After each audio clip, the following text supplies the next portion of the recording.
Alors, donc, je vais commencer par vous présenter rapidement la Caisse des dépôts, hein, et la Banque des territoires, de manière assez rapide, puisque je sais que votre temps est compté, et j'enchaînerai sur la présentation du plan de relance, hein, et de nos modalités d'intervention sur le secteur du tourisme. Donc la Caisse des dépôts, pour ceux qui ne connaîtraient pas, enfin je pense que le niveau de connaissance est assez hétérogène, c'est un établissement public à caractère spécial fondé en 1816. euh, ça fait ça fait un certain temps, qui avait donc pour vocation à l'origine de sécuriser l'épargne des Français, ce qui est toujours le cas aujourd'hui, puisque les ressources du livret A et du livret développement durable sont centralisées chez nous. Nos principaux secteurs d'intervention sont en trois branches historiquement. On a d'abord le soutien aux logements sociaux, hein, via des prêts de très longue durée, parfois 50 ou 60 ans, pour financer des logements sociaux à partir des ressources du livret A. On a une seconde branche qui est historique aussi, c'est de centraliser les comptes des notaires et des professions juridiques. Et enfin, le troisième volet qui nous intéresse aujourd'hui, c'est l'investissement en fonds propres, c'est-à-dire qu'à partir de ces ressources propres, hein, de ces fonds propres, des bénéfices accumulés que la Caisse des dépôts a pu faire depuis 200 ans, la Caisse des dépôts réinvestit ses bénéfices sur le territoire chaque année pour permettre à des projets soit innovants, soit écologiques, enfin qui rentrent dans notre grille de lecture, pour aider ces projets, renforcer leurs fonds propres et permettre de lever la dette bancaire à côté. Donc c'est bien de l'investissement en fonds propres, hein, c'est-à-dire qu'on est actionnaire de la société, c'est pas un prêt, hein, on est actionnaire de la société, et on sort, voilà, au bout de 5, 10, 15 ans, en fonction du souhait des partenaires. Euh, oui, la Caisse des dépôts aussi est un groupe aussi, bien sûr, c'est-à-dire qu'on a un certain nombre de filiales, dont vous devez connaître certaines, telles que ICAD par exemple, sur la promotion immobilière, la Compagnie des Alpes qui gère les remontées mécaniques, le Futuroscope, le parc Astérix, un certain nombre de parcs. On a aussi CNP Assurance qui fait de l'assurance vie comme filiale. Voilà, je crois que j'ai cité les principales. Donc sur le cœur de la réunion d'aujourd'hui, la Caisse des dépôts est associée par le gouvernement au plan de relance, et notamment avec un gros volet sur le tourisme, puisque le tourisme a énormément souffert en France et partout ailleurs dans le monde aussi, hein, d'ailleurs, du confinement et de la perte d'exploitation sur tout ce qui est hôtellerie, restauration et parc touristique, enfin tout ce qui touche de près ou de loin au tourisme. Donc là-dessus, et sans vouloir préjuger de ce que dira BPI ensuite, la Caisse des dépôts et la BPI interviennent de manière synchronisée. C'est-à-dire que BPI intervient plus sur les entreprises et la Caisse des dépôts sur l'immobilier. Euh, donc ce qui veut dire concrètement pour la Caisse des dépôts, euh, que nous allons mettre un certain nombre, je crois qu'on est de l'ordre de 2 milliards qui sont prévus en fonds propres sur la période 2020-2023, hein, sur plusieurs années, pour renforcer les fonds propres des acteurs du tourisme qui en auraient besoin.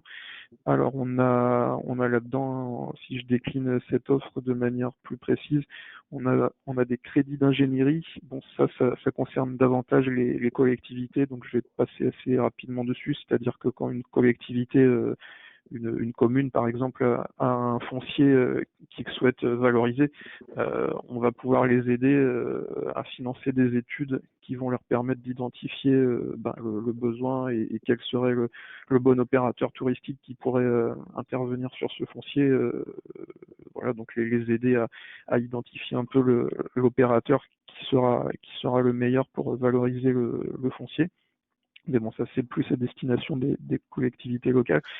Et sinon, on peut apporter des fonds propres selon plusieurs modalités. C'est réparti en plusieurs enveloppes. Celle qui vous intéressera sans doute le plus, c'est celle qui s'appelle région, l'enveloppe régionale, qui permet d'accompagner les opérateurs exploitants qui n'auraient qu'un seul site ou d'envergure régionale, donc assez petit, pas national, des opérateurs à l'actionnariat familial et ou ne dissociant pas exploitation et immobilier. Oui, parce que ça, c'est un point important. Très généralement, nous, la Caisse des dépôts, dans notre doctrine, on souhaite n'intervenir en fonds propres que sur les murs et pas sur l'exploitation. On ne souhaite pas prendre le risque d'exploitation. Mais donc, dans le cadre de ce plan de relance, il est permis certaines entorses à notre doctrine et de pouvoir exceptionnellement, à titre dérogatoire, intervenir à la fois sur les murs et l'exploitation quand ils ne sont pas séparés, hein, c'est-à-dire quand ils sont portés par la même structure, afin de soutenir quand même la structure. Mais bon, bien sûr, ça répond à certains critères d'éligibilité. Et donc derrière, on a 4 autres enveloppes, mais qui vont, je pense, moins vous concerner, mais je les cite quand même. On a une enveloppe qui est destinée à renforcer les fonds propres des opérateurs exploitants déjà en compte, c'est-à-dire ceux que la Caisse des dépôts accompagne déjà. Il y a une enveloppe qui leur est destinée pour les soutenir. On a une autre enveloppe qui s'appelle Excellence, qui est destinée à favoriser la constitution de champions nationaux. Donc c'est un des objectifs qui a été fixé par le gouvernement à la Caisse des dépôts de permettre de regrouper un peu les opérateurs et de constituer voilà des opérateurs plus gros, hein, plus massifs, qui peuvent jouer sur la scène nationale. On a une 4e enveloppe pour le tourisme social qui doit permettre de renforcer les fonds propres des entreprises du tourisme social et leur permettre de prolonger la transformation de leur immobilier. Et enfin, on a une dernière enveloppe sur l'investissement sectoriel qui, elle, est destinée et fléchée vers les acteurs du thermalisme, de la montagne et de la plaisance. Voilà, c'est très spécifique, c'est pour ces secteurs-là qu'est destinée cette enveloppe. Sur les modalités d'intervention générale, hein, de la Caisse des dépôts, je rappelle nos principes généraux qui là sont pas liés au plan de relance, qui sont généraux. On intervient toujours en minoritaire, c'est-à-dire qu'on ne peut pas avoir plus de 49% maximum des fonds propres d'une structure. Ça c'est incontournable, on peut pas déroger à cette règle-là. On ne souhaite pas en général prendre le risque d'exploitation, ça je vous en ai parlé, sauf peut-être à titre extrêmement dérogatoire dans le cadre du plan de relance, mais normalement on n'est que sur les murs et on ne souhaite pas prendre le risque d'exploitation parce que c'est pas notre métier, hein, c'est pas, on n'est pas des spécialistes de l'exploitation touristique et on préfère laisser ça aux experts du secteur. Voilà, et puis bien sûr, et ça de plus en plus, sur les critères d'éligibilité, il y a le volet écologie qui joue de plus en plus. C'est-à-dire que par exemple sur un projet d'hôtel, on va être très attentif au fait qu'il intègre des certifications développement durable, à la fois pour la construction, pour l'exploitation, et pour les murs en général, que ça soit pas trop gourmand en énergie. Enfin voilà, ça devient de plus en plus important dans nos prises de décision, ce volet environnemental. Sur la cible de nos interventions, donc c'est impérativement un opérateur exploitant privé, structuré, confirmé si possible, dont on peut valider le positionnement et le dimensionnement, et voilà, encore une fois, qui assume intégralement seul le risque d'exploitation. C'est vraiment la base en général de nos interventions. sur l'hébergement, on peut aller sur toutes les natures d'hébergement, hein, sur toutes les destinations a priori, enfin en France, hein, bien sûr, pas ailleurs qu'en France, et donc y compris la Réunion et Mayotte bien évidemment, sur tous les positionnements d'hébergement. Sur l'équipement, donc on peut aller sur le bien-être, le thermalisme, la thalassothérapie, les ports de plaisance aussi, je l'ai déjà cité, l'événementiel. On peut contribuer à des palais, des congrès ou des parcs, des expositions. On peut aller sur des équipements sportifs ou de loisirs. Et enfin, on peut aller aussi sur le domaine culture, monuments historiques et monuments remarquables, et sur les parcs à thème et de loisirs. Euh, donc, encore une fois, il faut qu'on soit toujours minoritaire, hein, il faut toujours qu'on soit pas le premier actionnaire en termes de décision dans la société. On veut qu'il y ait un actionnaire au-dessus de nous, et c'est logique, hein, c'est pas encore une fois, c'est pas notre métier, donc les décisions normalement ne doivent pas nous revenir. Voilà, et donc on souhaite vraiment être que dans les murs si c'est possible.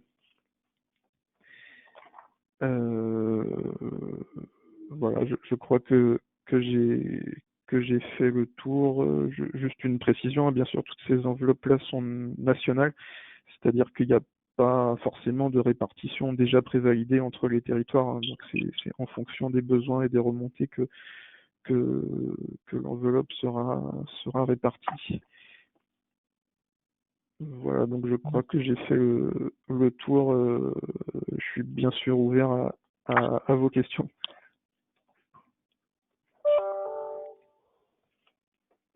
Voilà, merci pour ces explications, pour ces informations intéressantes. Je pense qu'il y a des questions.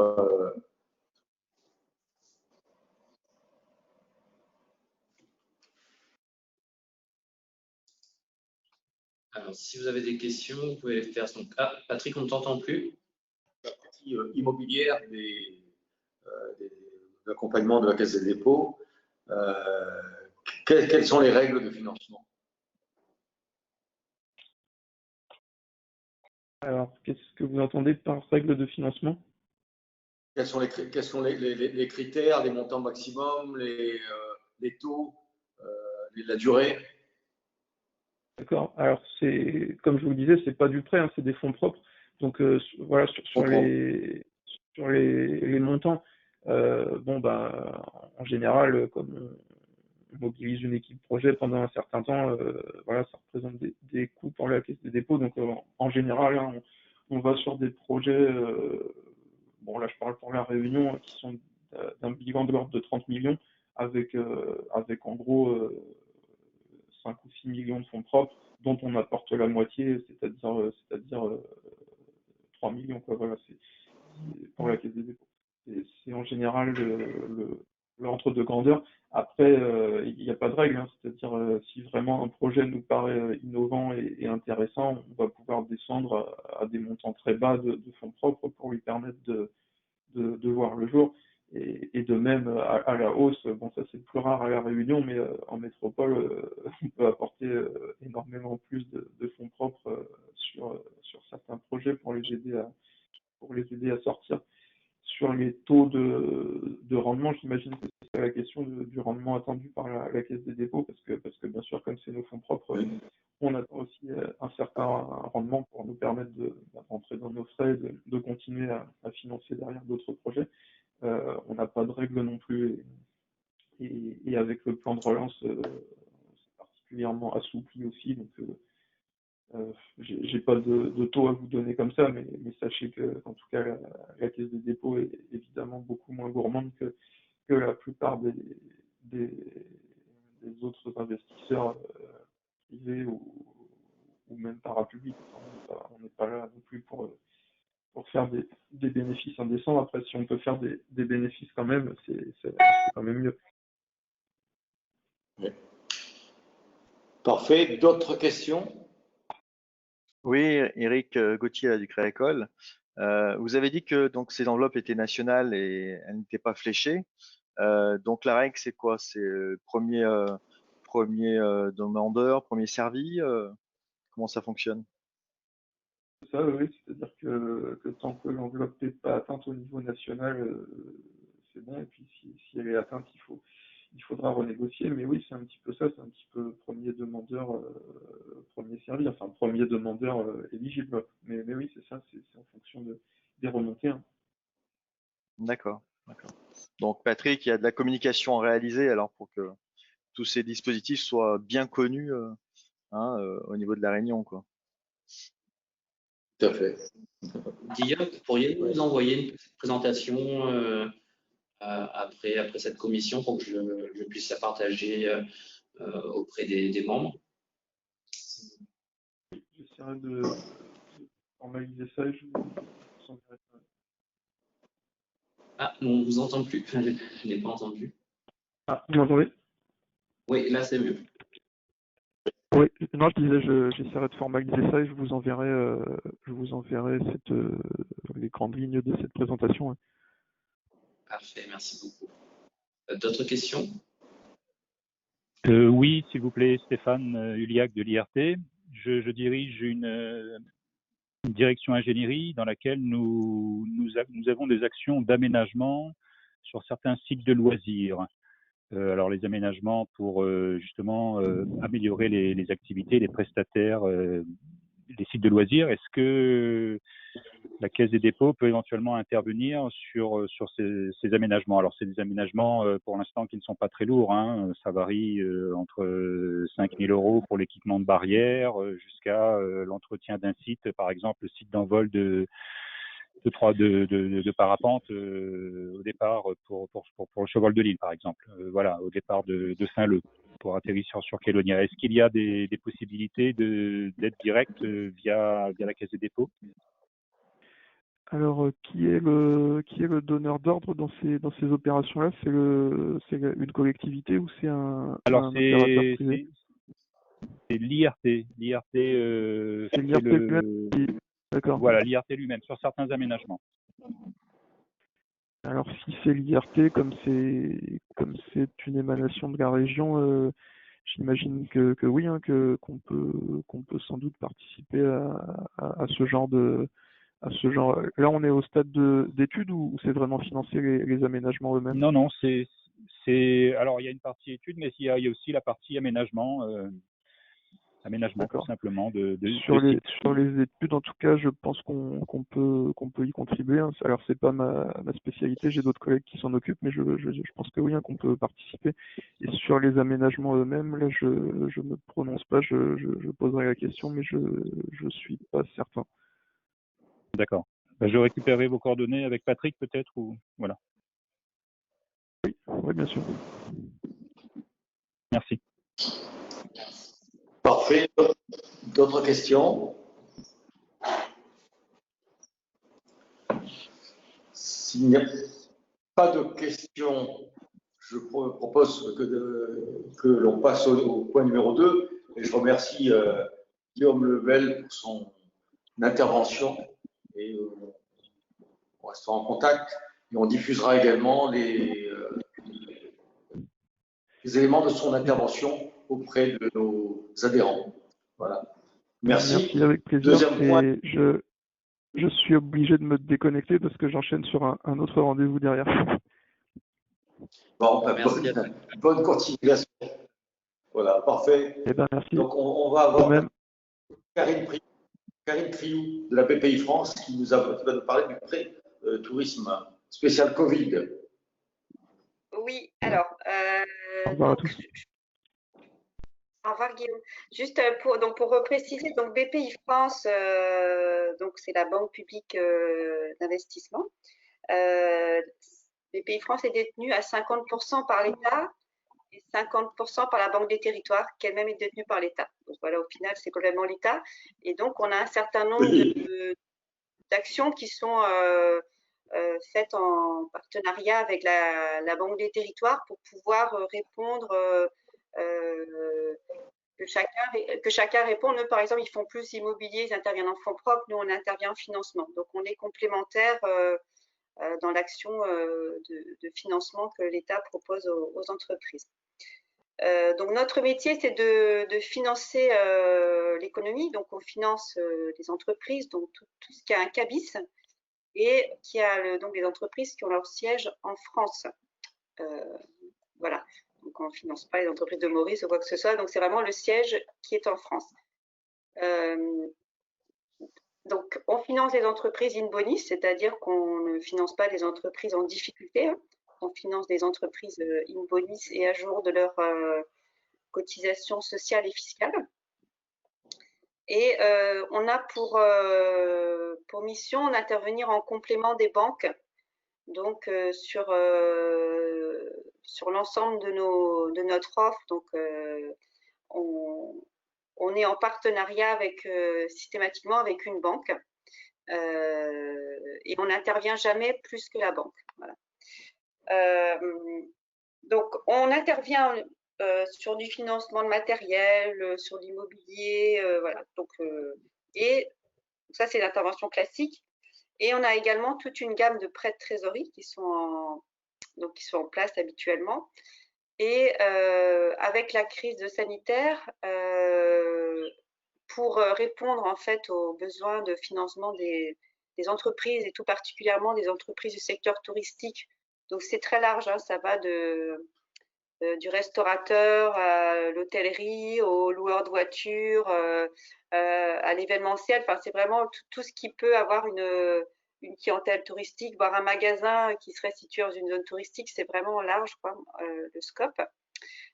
Donc, on a mis en place en partenariat avec la Caisse des dépôts, puisque en fait, c'est la Caisse des dépôts la Banque du Territoire, donc qui couvre le risque sur ce crédit. Donc, un financement qui s'appelle le prêt tourisme Covid. Donc, c'est un prêt qui va de 0 à 1 million, voire 2 millions selon les besoins. Donc, 2 millions, c'est le maximum, montant maxi sur lequel on peut intervenir sur une entreprise et qui a la particularité d'être sur une durée maximum de 10 ans.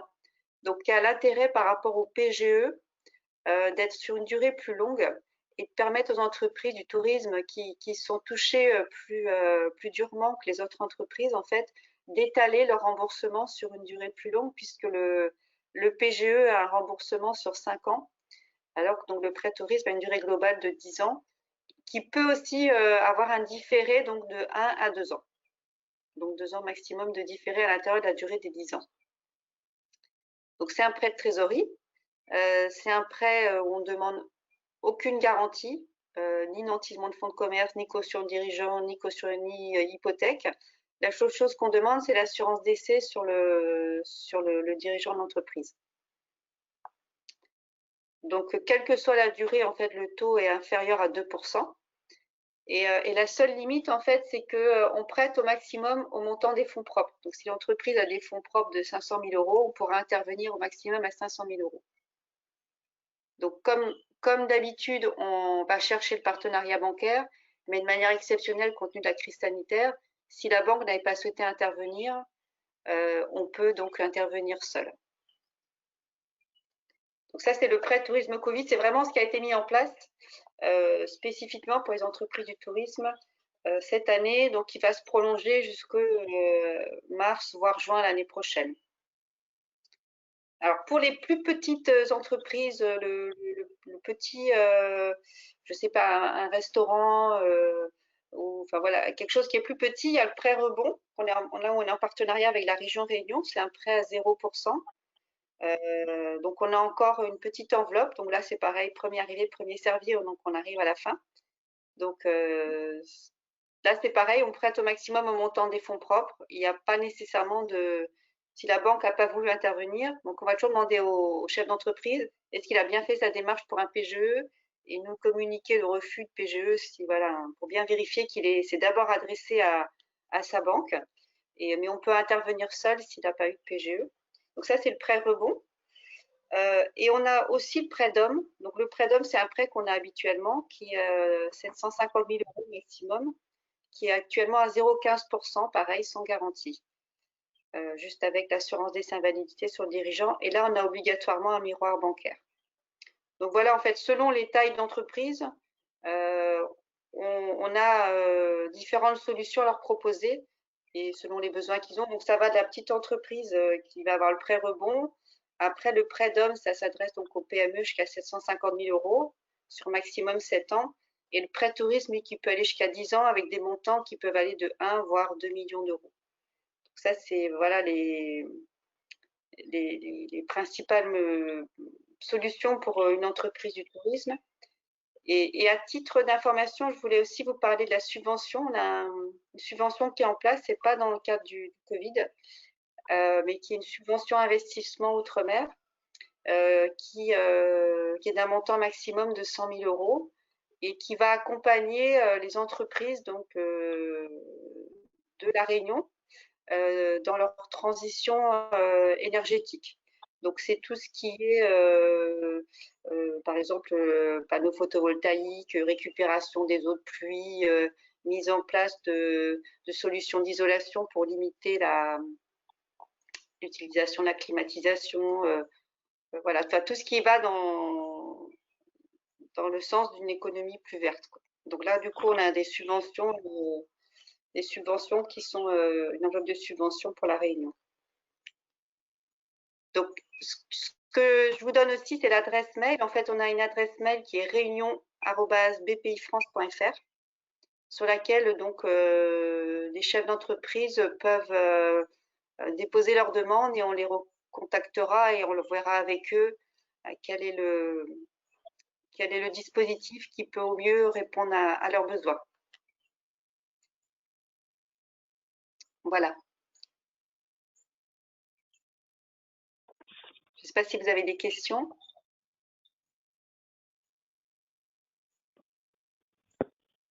Oui, alors moi j'en ai tout de suite. Sur la subvention, allez-y. J'ai bien regardé les dossiers de la BPI. Il se trouve que dans tous les cas que vous m'avez présentés, sauf concernant le prêt de tourisme Covid, pour l'instant, je n'ai pas réussi à avoir l'information, mais vous allez pouvoir me la donner. En fait, je m'aperçois qu'il y a deux catégories d'entreprises. Il y a les entreprises qui ont accès à ces prêts et celles qui, notamment, ont moins d'1 an d'existence et qui n'ont pas de bilan, et elles n'ont accès à rien. Ni au prêt rebond, ni au prêt à tout, ni même au Fonds européen d'investissement qui était là pour soutenir le tourisme. Donc, je me suis aperçu d'ailleurs que le code APE concernant les agences de voyage était exclu. Et tous les fonds de solidarité, notamment le fonds de solidarité régionale qui est cofinancé par la BPI et la Banque des régions, ne sont pas accessibles à des entreprises qui ont moins d'1 an. Donc, les entreprises de moins d'1 an, en fait, vivent la double peine. C'est-à-dire que non seulement elles viennent de démarrer, elles n'ont pas la possibilité d'avoir fait du chiffre d'affaires. N'ayant pas fait de chiffre d'affaires, elles n'ont pas la possibilité de lever un PGE très important. On sait bien que l'alternative, c'est la masse salariale pour le PGE. Or, je pense que tout le monde sait qu'une entreprise qui vient de démarrer ne va pas embaucher 10 personnes du jour au lendemain, surtout en pleine crise. Donc, ce qui veut dire qu'il n'y a pas d'accès au PGE, ou très peu, et on n'a pas la BPI pour nous aider. En fait, il n'y a personne pour aider les entreprises de moins d'1 an.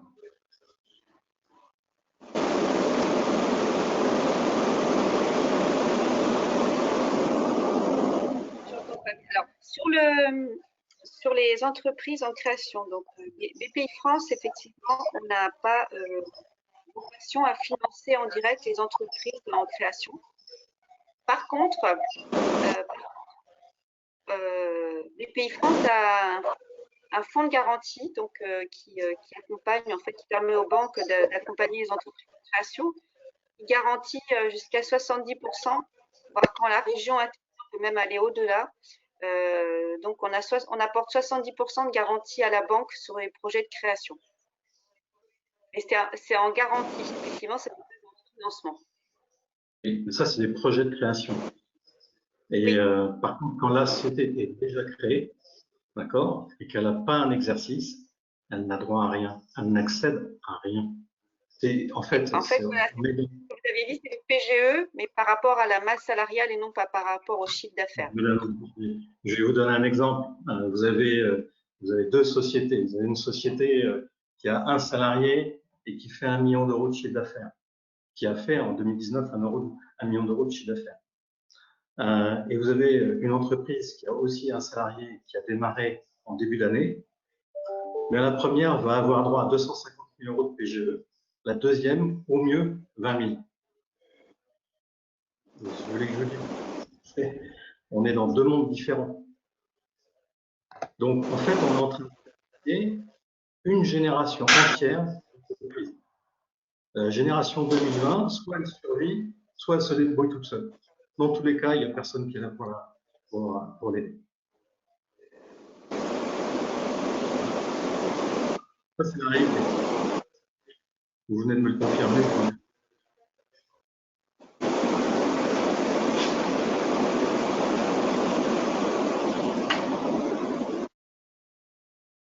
Si on peut peut-être couper les micros parce qu'on entend assez mal. Merci.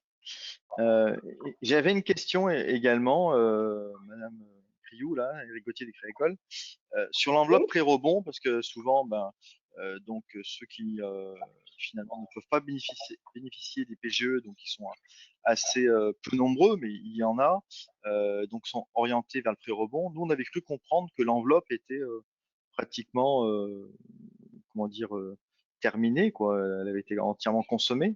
Donc vous nous dites qu'a priori, il en reste encore? En fait, on a eu une première enveloppe qui a été entièrement consommée. Et donc, avec la région, on a décidé de remettre en place une deuxième enveloppe. Et pour être tout à fait transparent, sur la deuxième enveloppe, il reste 5 millions d'euros. Voilà. Donc, effectivement, à un moment donné, il n'y en avait plus. Et face au succès en fait, que ça avait rencontré, on a remis, avec la région, on a remis en place une nouvelle enveloppe. Ouais. Donc là, c'est pareil, premier arrivé, premier servi. Donc, voilà, donc c'est pareil, il faut faire la demande sur réunion@bpifrance.fr. D'accord. Donc le prêt rebond, je rappelle, donc prêt à taux zéro, durée 7 ans maximum, avec une possibilité de 2 ans différés, sans garantie, uniquement d'assurance d'essai sur le dirigeant, et montant égal au maximum le montant des fonds propres.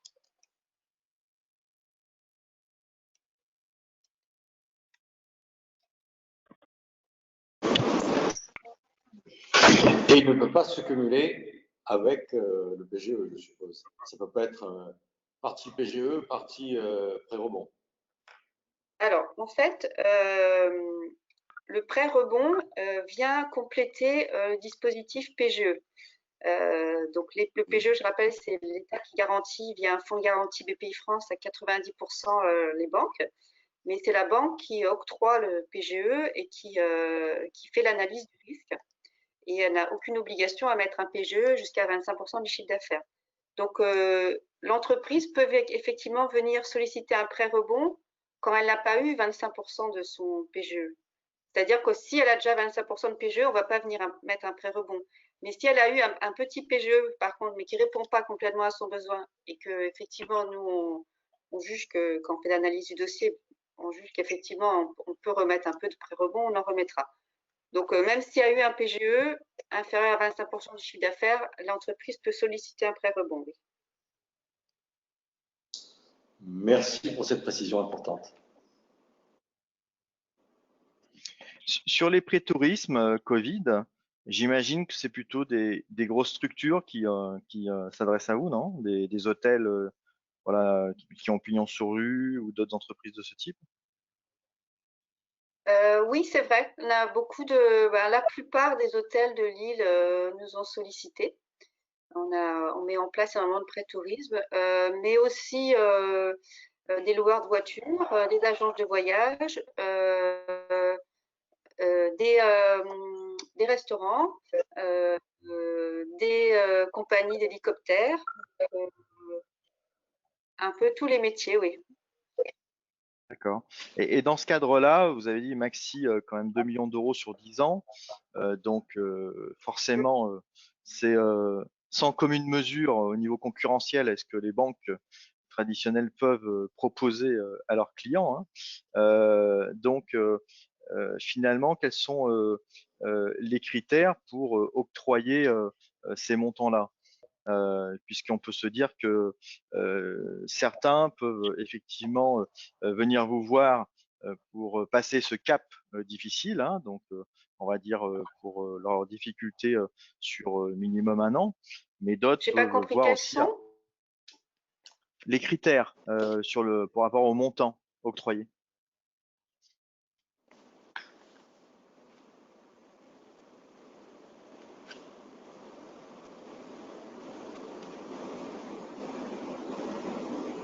Ah, je vous entends pas là. Alors, je disais quels sont les critères du montant pour les montants octroyés, parce qu'on peut se dire que certains peuvent justement prendre ce genre de crédit pour passer à la crise, et d'autres peuvent aussi les utiliser comme on va dire un effet d'aubaine, vu cette ressource pratiquement gratuite, quoi, et qui va être étalée sur 10 ans. Alors, c'est pour ça que quand on fait des analyses de dossier, on veille bien à ce que on demande au client, enfin, on prend en compte son passé, on lui demande un prévisionnel où il nous justifie son besoin par rapport à ses plans de trésorerie, par rapport aux prévisions qu'il a au niveau de son chiffre d'affaires et par rapport aux charges qui lui restent et la trésorerie donc il a besoin de couvrir. Donc en fait, on prend, enfin, dossier par dossier, on analyse le besoin et on met en place les financements de manière à ce qu'il soit dimensionné. L'objectif, c'est pas de financer autre chose que le besoin de trésorerie lié à la crise sanitaire. Sachant qu'après, ils pourront très bien revenir nous voir pour mettre en place un prêt tourisme dans le cadre de leur développement ou dans le cadre d'un rachat de société, et que là, on interviendra en partenariat avec la banque comme on le fait habituellement.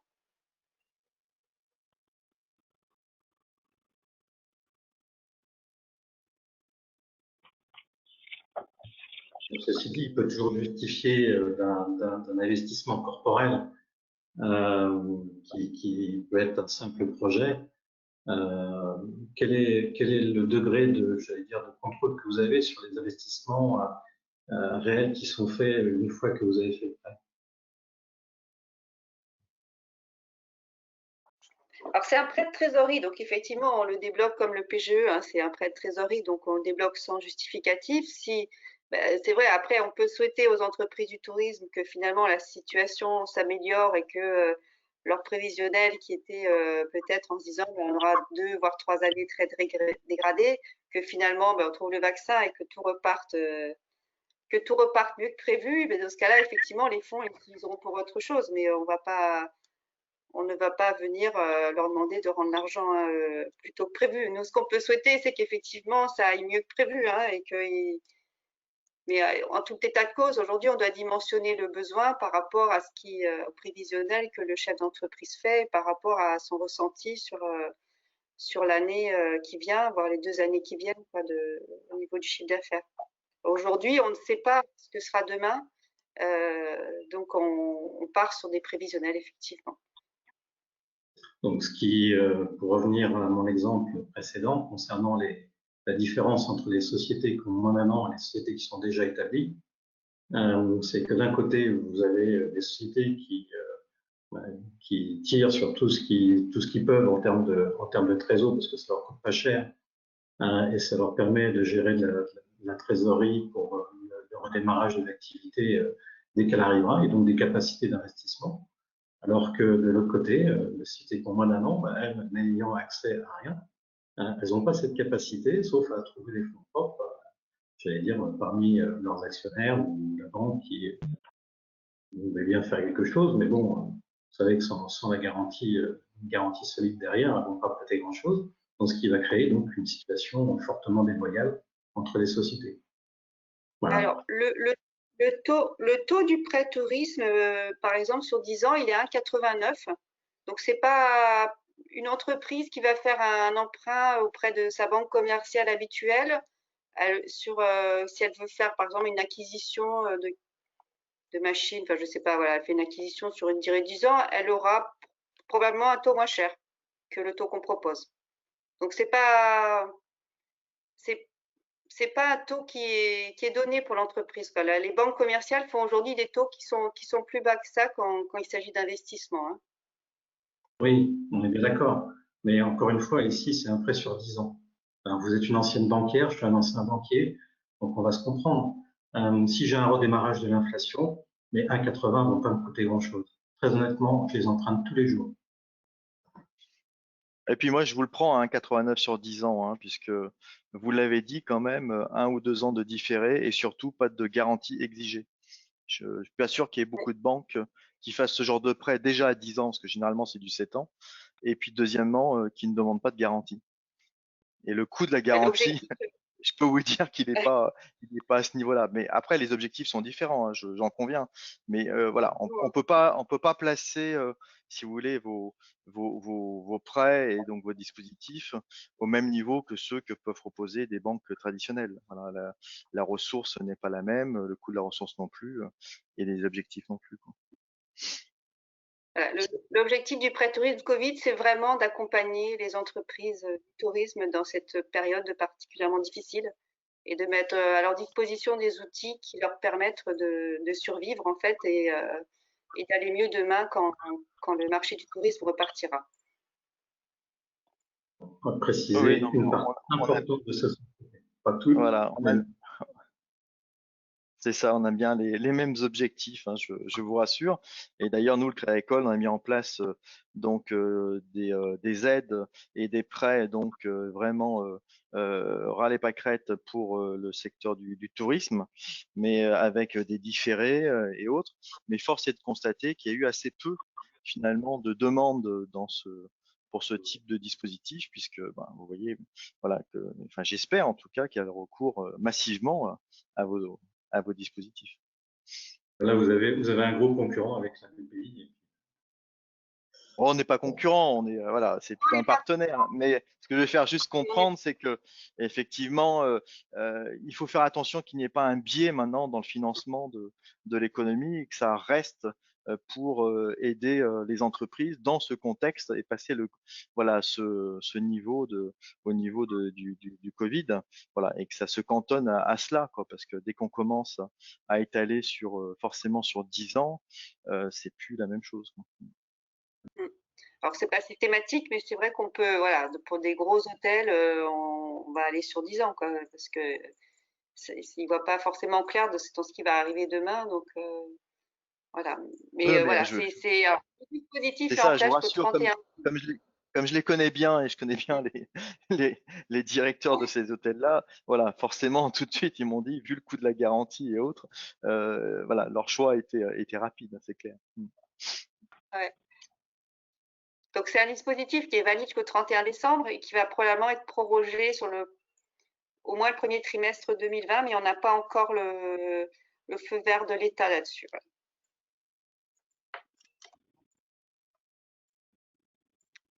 Karine, tu pourrais nous envoyer aussi une petite présentation, une petite synthèse de ton intervention? Oui. Mais je vais t'envoyer les fiches produits pour chacun des produits. Parfait. Voilà. Parfait, et donc, merci. l'adresse mail à retenir, c'est réunion@epifrance.fr pour toutes les demandes des entreprises. Ok, c'est noté. Parfait. D'autres questions à Karine? Sur le taux, pardon, pour le pré-rebond, pardon, Stéphane Huliac, IRT. Pour le pré-rebond, vous disiez qu'il vous restait encore une petite enveloppe. Quelle était l'enveloppe de départ et qu'est-ce qui vous reste? Voilà. Je ne sais pas si vous pouvez répondre à ce type de questions, c'est confidentiel. Je vous dis de mémoire, hein, c'était 20 millions d'euros la première enveloppe et 10 millions la seconde. Donc, on a vraiment fait, là, c'était vraiment des petites entreprises. C'est la petite boulangerie, c'est le camion-bar, c'est le coiffeur. Voilà, c'est de l'artisan et du très petit commerce. Voilà. Toutes les entreprises, en fait. Oui. Oui. Oui, donc je pensais aussi aux nombreuses entreprises de loisirs. Ça va je vais vous dire, du loueur de paddle en passant par. Enfin voilà, vous savez qu'à La Réunion, il y en a, oui, il y a pas mal de. Peuvent rentrer dedans, oui, tout à fait. C'est vraiment dédié à la petite entreprise, quoi. le petit commerce ou la petite entreprise de paddle, effectivement, eux, ils sont complètement dans la cible du prêt rebond. D'accord. Et est-ce qu'il est possible d'avoir, alors peut-être pas maintenant, mais en termes de demande sur le secteur justement tourisme particulièrement, savoir s'il y a eu une demande importante. Enfin, je vous dis ça parce que j'ai échangé moi avec quelques prestataires, des petits prestataires plutôt, qui me disent, enfin, que dès qu'ils entendent le terme prêt, des fois ça leur fait peur, quoi. Même si le taux effectivement est imbattable. Le prêt rebond, Mais, c'est avec la c'est un taux à 0%. Donc, oui, c'est ça. Mais voilà, vous savez, des très petits qui ont un chiffre d'affaires de moins de 20 000 € par an, quand on leur parle de prêt, tout de suite, ils se disent, bah, si ça repart pas, je pourrais peut-être jamais rembourser. Vous voyez, c'est l'inquiétude oui, mais qui remonte du terrain. on peut leur prêter effectivement 20 000 € sur 7 ans. Ils ont deux années différées, donc ils ont vraiment le temps que ça reparte avant de commencer à rembourser, quoi. Donc, ok. Ouais.